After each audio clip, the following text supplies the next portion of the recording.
Queridos irmãos, que a graça e a paz de Cristo Jesus sejam com todos nós hoje e sempre, amém?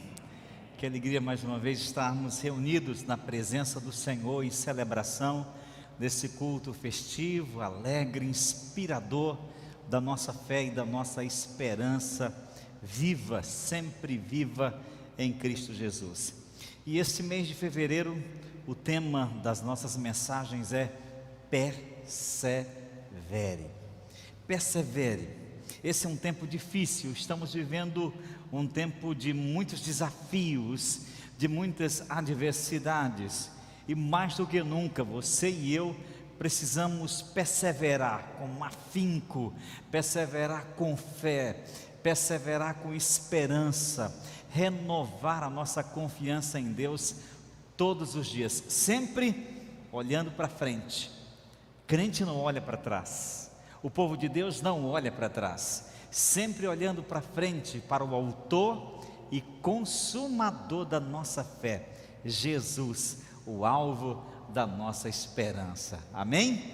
E hoje nós vamos conversar um pouco com vocês sobre perseverando em Deus em tempos de tribulações.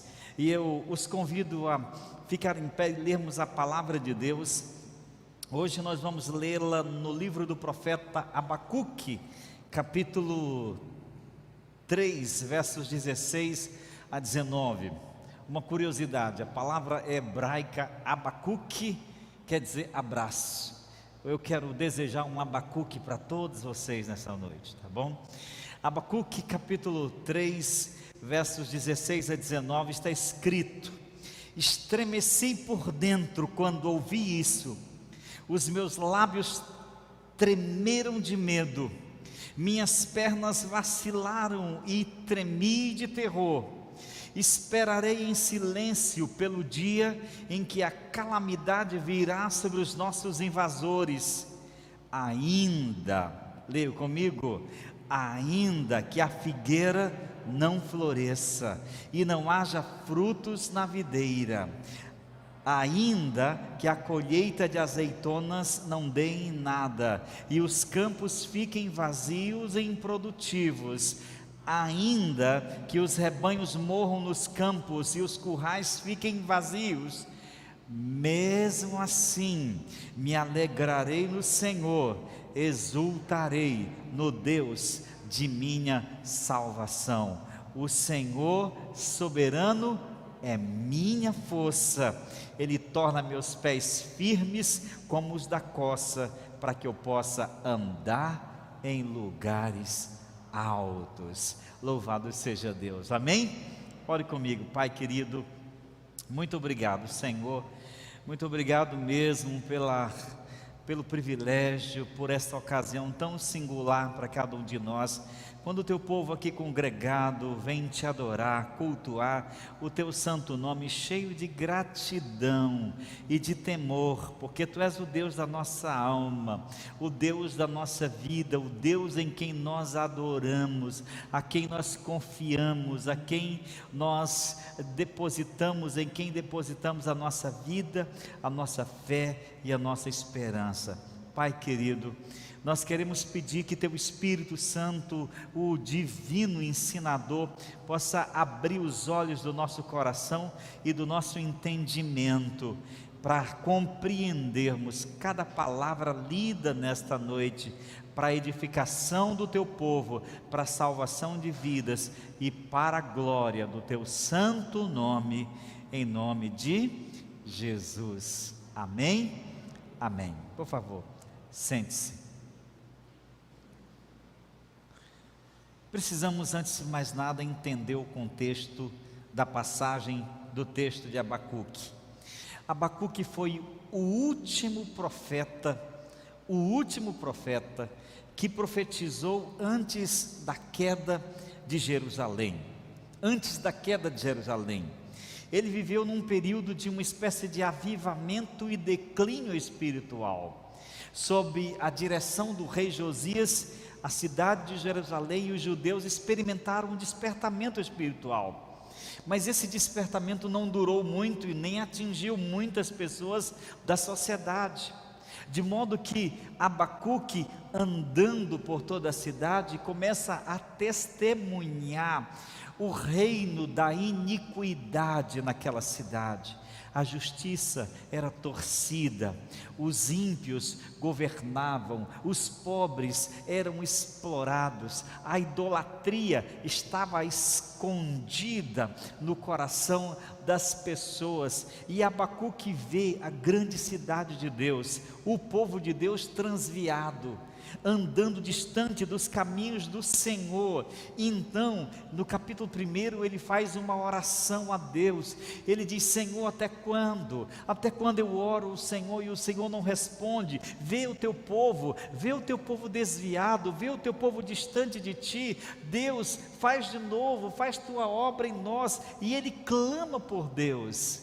Ele faz uma oração fervorosa, uma oração poderosa, e Deus responde. Mas Deus não respondeu exatamente do jeito que ele queria.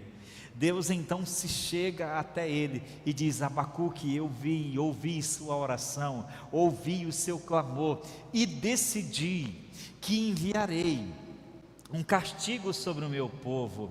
Eu levantarei os caldeus ou os babilônicos, que se levantarão sobre a terra como uma nuvem de gafanhotos, e eles vão espezinhar, eles vão humilhar, eles vão destruir Jerusalém, eles vão na verdade punir o meu povo, serão o meu cetro de justiça, o meu cetro de julgamento. Abacuque pôs as mãos na cabeça e disse: como assim, Senhor?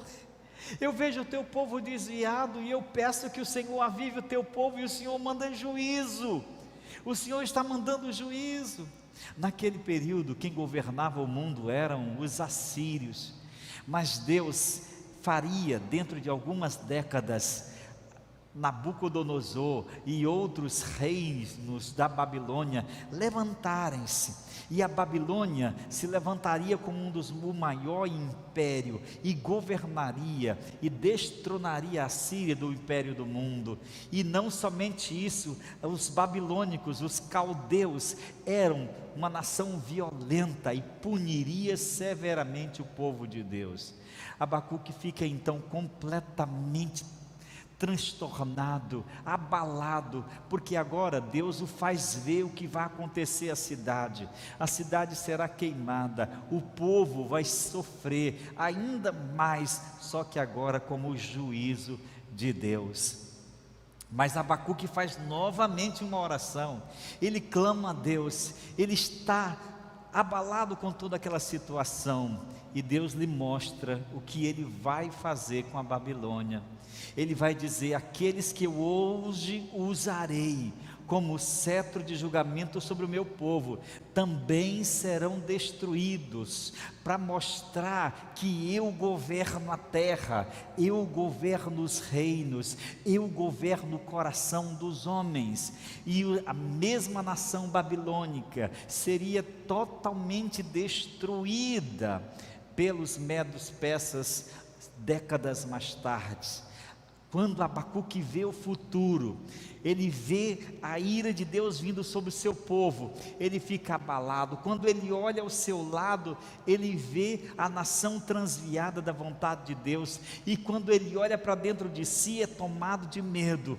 Mas quando ele olha para o céu, meus irmãos, quando ele olha para o céu e vê o que Deus vai fazer, aquela crise de fé é sucedida por uma confiança e por uma paz tranquila em sua alma.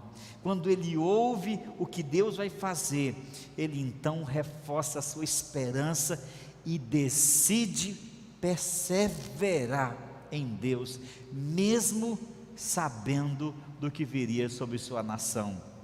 É por isso que ele diz no verso 16: estremeci por dentro quando ouvi tudo isso, os meus lábios tremeram de medo, e as minhas pernas vacilaram, e eu tremi de terror.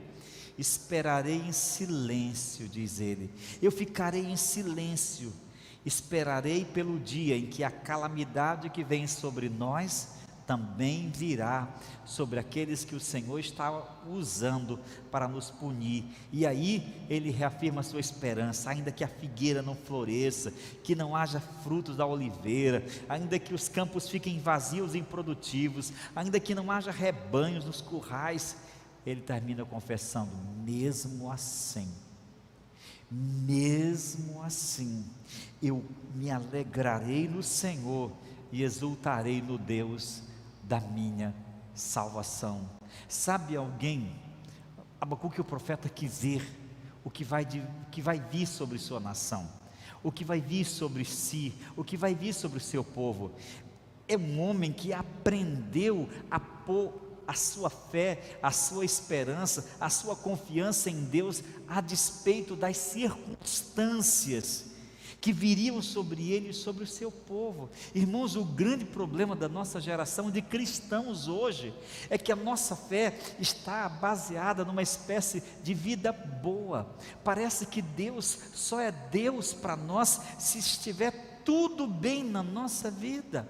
Se eu tiver saúde, então eu tenho fé em Deus. Se eu tiver dinheiro no bolso, eu tenho fé em Deus. E se eu tiver prosperidade, eu tenho fé em Deus. Se eu estiver crescendo na minha profissão, eu tenho fé em Deus. Mas quando as tribulações me alcançam, quando as adversidades batem à minha porta, quando a doença me atinge, quando o insucesso me alcança, então eu me abalo. Eu perco o senso, o siso. Eu acho então que tudo acabou. Eu começo a pensar que Deus ou não existe, ou não é bom, ou não se importa comigo. E assim muitos deixaram de perseverar, e muitos deixam de perseverar em Deus, muitos deixam de perseverar em Cristo Jesus, porque a sua fé não está em Deus, a sua fé está numa vida boa. A sua fé está no bem-estar deste mundo, a sua fé está no sucesso, a sua fé está na prosperidade, a sua fé está numa vida cômoda. Mas nós precisamos entender, pela ótica do profeta Abacuque, que Deus, Ele é Deus, e que haverá situações na minha vida, haverá situações na sua vida, e talvez esteja hoje, em que as tribulações poderão nos alcançar sob a direção de Deus. E Deus não é menos Deus, Deus não é menos bom, Deus não é menos misericordioso quando as tribulações batem à nossa porta. E elas batem, e elas podem vir, não porque Deus esteja cochilando e de repente Ele não olhou por nós e o mal nos alcançou. Não é nada disso, nada disso. Tempos difíceis podem vir sobre minha casa, sobre minha vida, sobre sua vida, sobre a nossa vida. E nós precisamos aprender a perseverar em Deus, em toda e qualquer situação. E o convite do profeta Abacuque para mim, para você, é esse: fundamentar a nossa perseverança. Fundamentar é colocar fundamentos. Fundamentar é colocar alicerces. Esse templo bonito que nós temos, ele tem uma capacidade incrível de permanecer de pé por causa dos seus fundamentos, dos seus profundos alicerces. A nossa fé também precisa, e a nossa perseverança também precisa ter alicerces profundos, sólidos, que nos fazem perseverar em Deus nos tempos de tribulações. E nesse texto, Abacuque nos mostra, nessa profecia de Abacuque, 3 fundamentos da sua perseverança, que eu quero compartilhar com você, a fim de que você e eu possamos fundamentar a nossa perseverança em Deus. O primeiro fundamento é este: a soberania de Deus sobre todas as coisas. Abacuque começa atormentado com a realidade de seu povo, recebe uma resposta não agradável, que o deixa mais consternado ainda. Mas quando ele ouve o que Deus vai fazer com as nações que o próprio Deus usará para punir a sua nação, o seu povo, ele diz: eu ouvi a teu respeito, Senhor, Estou maravilhado com as tuas obras. Neste momento de tanta necessidade, ajuda-nos outra vez, como fizeste no passado. Meus irmãos, Deus é soberano sobre tudo e sobre todas as coisas. O que é a soberania de Deus?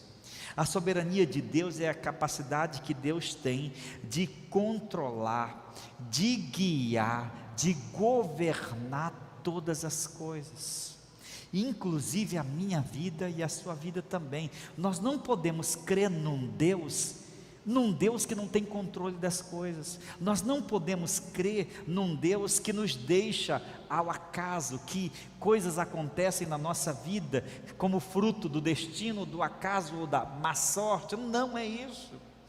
Deus é soberano. Isso significa que Ele tem o governo de todas as coisas, de que o céu, a terra e inclusive o coração dos homens, até dos ímpios, é governado por Deus, e que nada acontece, como disse Jesus, nada acontece no mundo sem que Deus tenha não somente ciência, não somente saiba, mas Ele também governa. Harold Kushner foi um rabino judeu que escreveu um livro interessante chamado Por que Coisas Ruins Acontecem a Pessoas Boas. E nesse livro ele conta o seu próprio testemunho de como ele teve um filho que nasceu com uma doença terrível. Aquela doença foi consumindo o garoto até ele morrer por volta da adolescência. Ele então escreveu um livro para dizer coisas absurdas, que de fato não são bíblicas, para dizer que não pode acreditar num Deus que governa todas as coisas, não pode acreditar num Deus soberano que governa tudo, porque na verdade ele compreende Deus como um relojoeiro, que ele fez o relógio, deu corda no relógio e o deixou sozinho, e não é isso. Ele não podia imaginar, acreditar que propósitos Deus teria para a doença de seu filho, porque o grande problema da gente é que a gente quer entender, a gente acha que pode entender todos os propósitos divinos, e é aqui que falhamos. A nossa mente humana é incapaz de perscrutar a sabedoria divina, mas o fato de Deus não ter condições de compreender Deus, eu não posso reduzi-lo à minha capacidade de compreensão. Ele é soberano. Eu não entendo porque tsunamis acontecem, eu não entendo porque pessoas más assaltam pessoas, eu não entendo porque pandemias vêm ao mundo ou vieram ao mundo, eu não entendo porque coisas boas acontecem a pessoas ruins e coisas ruins acontecem a pessoas boas, mas eu não posso por isso dizer que o mundo e a vida humana é um eterno caos, porque essa não é a verdade.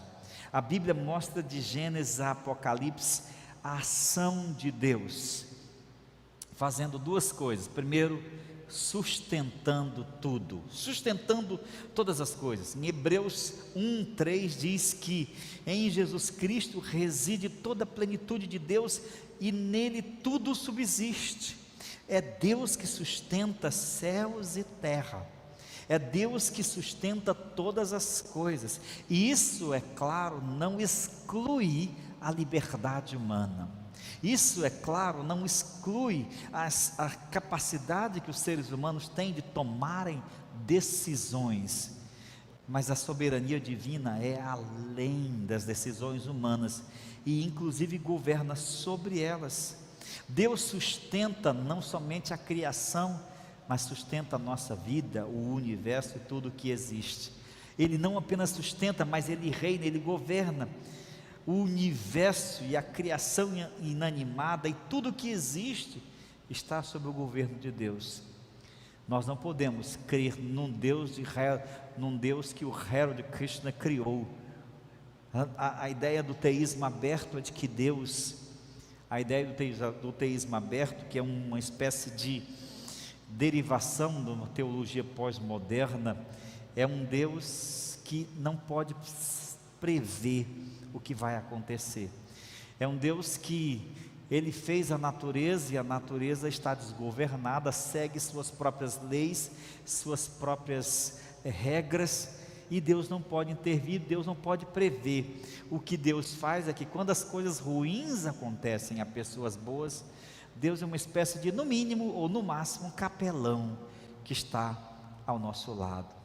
Mas esse não é o Deus bíblico. O Deus bíblico é aquele que governa tudo, que sabe inclusive até quantos cabelos você tem na sua cabeça, e não só sabe, nenhum deles cai sem que Deus tenha o controle absoluto de todas as coisas. Como diz em Lamentações 3:37, quem poderia mandar e fazer acontecer as coisas sem que o Senhor tenha ordenado? A história humana, por mais que pareça uma espécie de trem desgovernado, não é. Ela está andando numa direção linear, em direção ao fim, porque é Deus que está conduzindo para os seus propósitos, para cumprir o plano redentor da salvação do seu povo. Ele fez isso, Ele decidiu isso, e não é o acaso, a sorte ou o destino. Você não tem um Deus cego, surdo, mudo, não. Você tem um Deus que sabe, conhece, e não só sabe e conhece, mas Ele tem o poder e governa todas as coisas. Isso não quer dizer que tudo que aconteça, tem uma topada que você, se você leva, terá necessariamente um propósito. Isso significa que para além da nossa realidade, para além das nossas limitações humanas, Deus tem o controle absoluto, Ele é providente sobre todas as coisas, e é isso que Abacuque vê. Abacuque vê que, a despeito do que vai acontecer, Deus continua no trono, e é isso que nós precisamos entender. Deus continua no trono. Se hoje a sua vida está difícil, se hoje as dificuldades estão severas, se hoje falta o pão, se hoje falta saúde, se hoje falta oportunidade, se hoje lhe falta o que você deseja, saiba, não é porque Deus não seja bom, ou porque Ele não saiba das suas necessidades, ou porque não tenha poder para supri-lo. Nada disso. Deus sabe as razões, porque tudo o que você está passando, pelas quais você está enfrentando, e mais do que isso, Ele está sempre pronto para mudar essas situações, para a sua glória. O apóstolo Paulo diz assim: todas as coisas concorrem para o bem daqueles que amam a Deus e que são chamados segundo o seu propósito. O fim último de todas as coisas é o meu bem, é o seu bem, mesmo que eu não entenda. Mas o fim último do amor e do governo de Deus é o meu bem, é o seu bem. Portanto, não há razão para você desistir, não há razão para você abandonar. Não pense que a sua fé não está funcionando porque você não está enricando. Porque disseram para muita gente que se você está na igreja e você ainda está desempregado, e você ainda está doente, e você ainda está passando por dificuldade, é porque sua fé não funciona, é porque você não tem fé, ou então sua religião não funciona. Não é isso, porque se isso fosse verdade, coitado do apóstolo Paulo, ele diz que aprendeu a viver contente em toda e qualquer situação. Ele diz: olha, eu aprendi a ter fartura, mas também aprendi a não ter nada. Eu aprendi a estar com saúde, mas também estar doente, a ter liberdade, ser preso. Foi um homem que experimentou todas as coisas sem questionar que Deus estava no governo de tudo. Preste muita atenção. Sua fé funciona todas as vezes que ela não sai da pessoa do Senhor Jesus Cristo. Quando a gente sofre, quando a gente passa por tribulações, é nesta hora, escute só, é nesta hora que Deus dá a mim e a você a oportunidade de crescer um pouco mais, de desenvolver a fé, porque a fé, como o ouro, ela precisa ser provada, testada, ela precisa passar por adversidades, nós precisamos sofrer de certo modo como seres humanos, porque até Jesus, seria eu, Domingos, melhor que meu Senhor e meu Salvador Jesus? Porque a Bíblia diz assim, que Jesus aprendeu a ser filho pelas coisas que sofreu.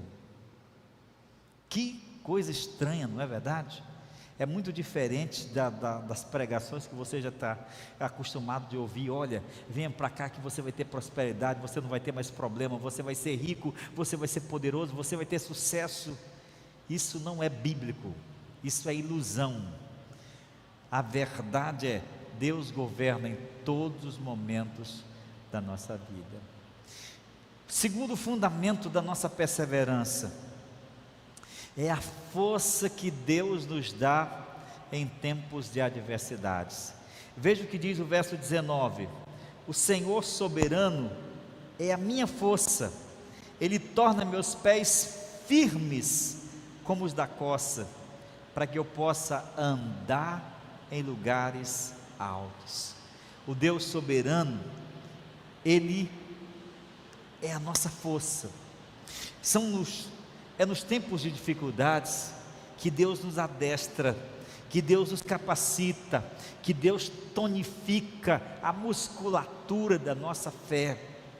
Cristãos que não aprendem no meio do fogo das provações, a confiar em Deus, eles terão muito pouco de uma fé firme, eles terão muito pouco de uma fé sólida, porque confiar em Deus, em tempos de bonança, qualquer pessoa pode confiar, mas confiar em Deus diante das adversidades, somente aqueles que aprenderam a conhecer o Senhor. Ele diz que o Senhor é a força e Ele torna os pés como os da coça. É interessante essa comparação, porque possivelmente o profeta está olhando aqui para a coça, que é aquele veado que anda por aqueles caminhos íngremes, por aquelas montanhas íngremes, em alta velocidade, sobe até as alturas. Ele olha para aquilo e diz: sim, é Deus. Quando eu passo pelos vales, quando eu passo pelos momentos difíceis, quando eu passo por minhas tribulações, é Deus que me capacita. É verdade, nenhum de nós tem força em si mesmo para vencer os problemas sozinhos. Por isso que nós precisamos correr para a cruz, por isso que nós precisamos correr para Jesus, por isso que nós precisamos correr para os pés do Senhor. Você está passando por alguma adversidade hoje? Você está passando por dificuldade? Os sofrimentos bateram à sua porta, está difícil, está doendo? Então, corra, peça forças ao Senhor. Às vezes nós fazemos a oração assim, Deus, me guarda para que não aconteça nenhum problema na minha vida, para que eu não tenha dificuldade nenhuma. A nossa oração está errada. É claro que eu não quero que haja problema na minha vida e nem na sua vida, mas na verdade o que Deus faz é que Ele não coloca a gente numa redoma e diz assim: olha, nada mais de ruim poderá acontecer aos meus filhos. Não, o que Ele faz é dar forças. O que eu peço a Deus é que Ele me dê forças para enfrentar, seja o que for, que Ele tiver em meu caminho. Como Jesus levou uma coroa de espinhos, eu não posso querer uma coroa de glória nesse mundo, irmãos. A coroa de glória que foi dada por Jesus, só foi dada depois da coroa de espinho. Tem muita gente que quer coroa de glória agora. A nossa coroa de glória é só lá. Agora, muitas vezes ela pode ter espinhos das dificuldades, das lutas. Nossa oração é: Senhor, me dá forças, confiança em Ti, para confiar no Senhor, seja o que for que eu tiver que enfrentar, seja o que for, porque Deus não mima seus filhos. Deus usa a didática da fé para nos capacitar, para nos tornar maduros. Deus não faz que nem pais imprudentes. O pior erro que um pai pode cometer com seus filhos é o superprotecionismo. O superprotecionismo é aquilo que os pais fazem, que eles nunca deixam os filhos crescer. Eles tornam seus filhos eternas crianças. O sujeito de 30 anos não sabe ir lá no centro tirar sua carteira de identidade. O pai e a mãe têm que acompanhar. O sujeito de 30 anos não sabe arrumar um emprego, porque os pais infantilizaram tal pessoa. Deus não faz isso conosco. Nós fomos feitos para as alturas. Nós fomos feitos para as alturas, mas as alturas espirituais começam quando nós estamos prontos para enfrentar os vales, as adversidades, as lutas, os problemas que a vida nos coloca.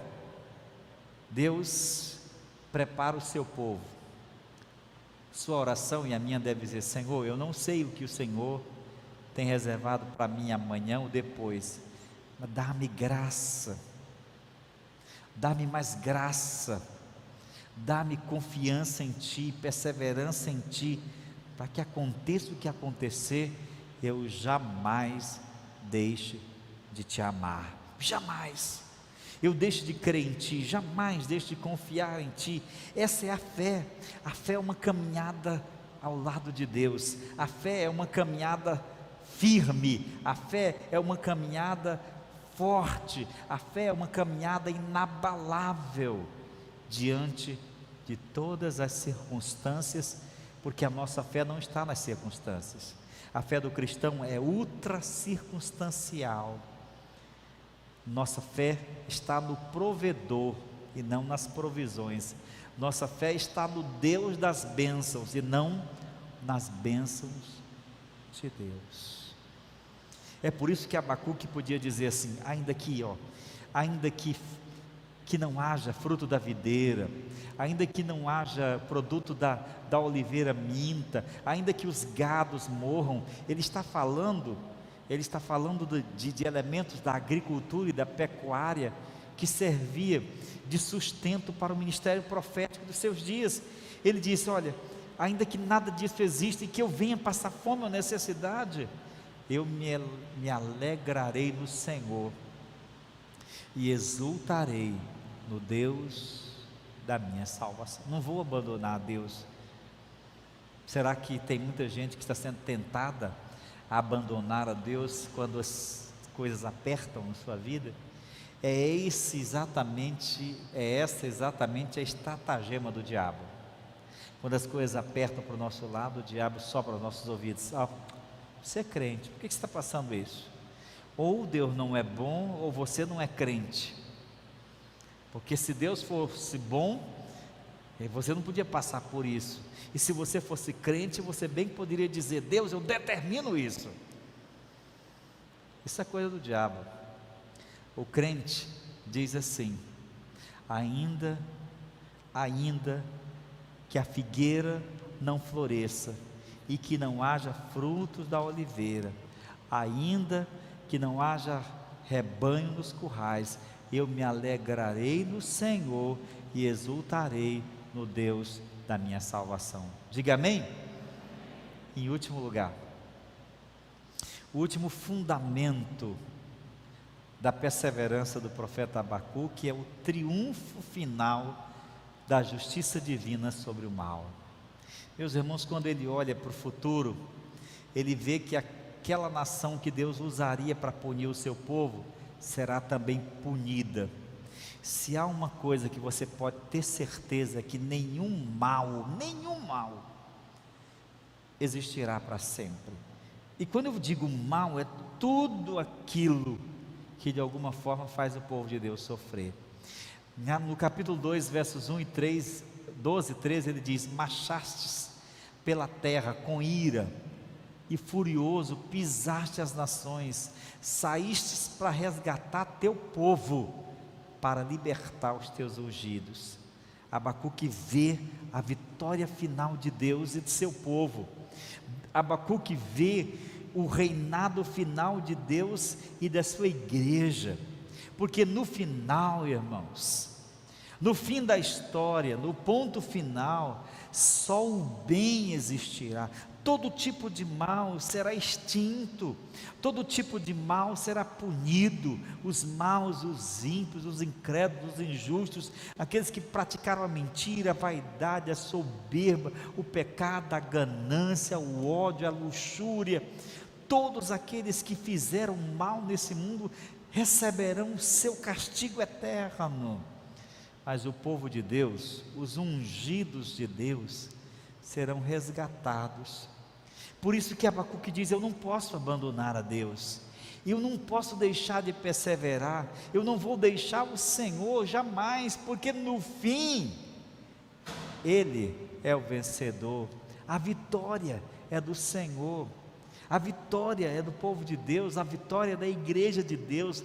O bem vence, o bem vai vencer.